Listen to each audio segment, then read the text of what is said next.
1983, Broderbund brought us one of the most beloved puzzle platformers ever created, Lode Runner. This game was such a classic. It's got genius gameplay. Let's pop it in the old NES and see what's up.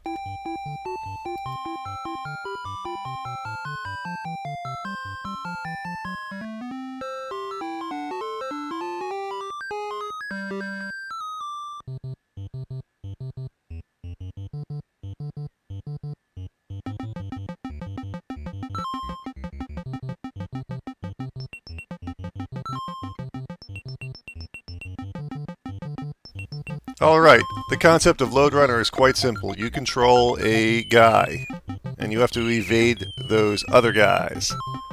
You do this by simply evading them, or you can use your A and B buttons to drill holes in the ground. Your A button drills holes to the right, and your B button drills holes to the left. Now it's important to remember in Lode Runner that you can't drill a hole directly below you. The holes are always drilled one tile to your left or right.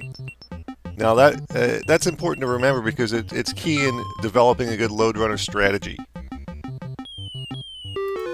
Now this game was originally released for just about every home computer system that was around in 1983.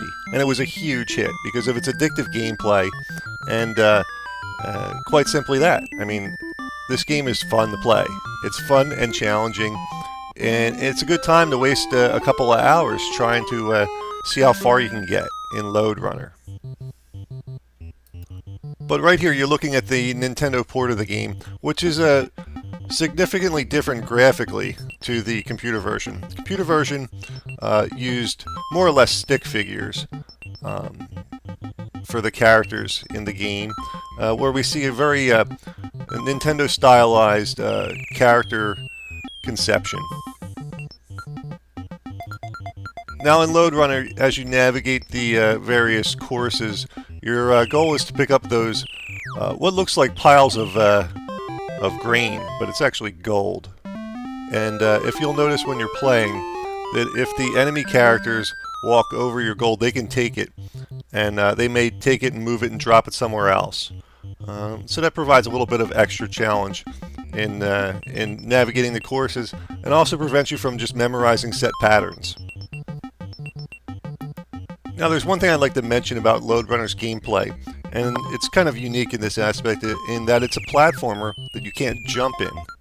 You have to avoid your enemies and obstacles by either drilling holes in the ground and going under them, or climbing over them with ladders and ropes. So yeah, you don't see too many platformers where you can't jump.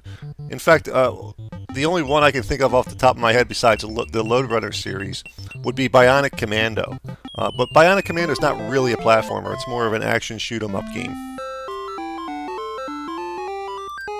Now something else I'd like to mention about Lode Runner that makes it pretty unique for an early game is the level editor. This game had an excellent level editor.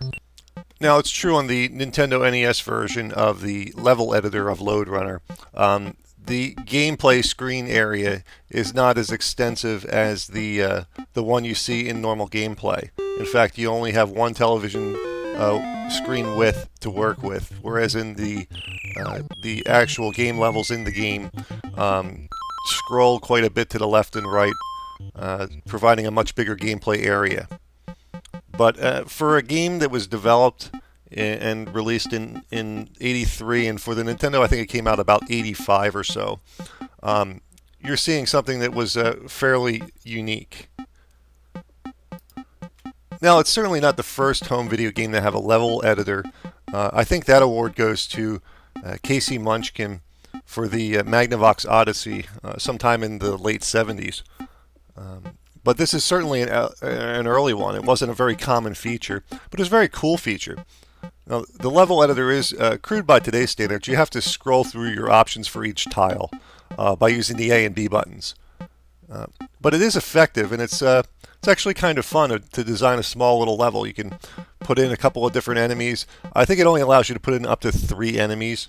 It may show more on the screen in the level editor. You can put in like 12, say, but when you go to run it, only 3 will show up. And the only downside to the level editor, at least on the Nintendo version, is you can't save your levels. I don't know if the computer version had a level editor, but I assume that if it did, you could save the levels. It's been a very long time since I've played the home computer version now. The last time I played it was, in fact, on the Commodore 64, back in 1984. Alright, let's get back to the game now, shall we? Now, you may notice that the AI actually for the enemies in Lode Runner is quite advanced. It's actually quite tricky. I find it on par with a game like Burger Time, which has a relatively difficult AI for the enemy sprites. They are pretty relentless when they when they're near you. They'll work together to try and cut you off at all options. Now, I would like to mention that although the Nintendo NES version of this game does have 50 levels, which is quite a bit for a Nintendo game, the original home computer version on the early computers had 150 levels, which is like just mind-blowing. 150 different levels. It provided for a lot of replay value, and that was important in early computer games because they weren't cheap.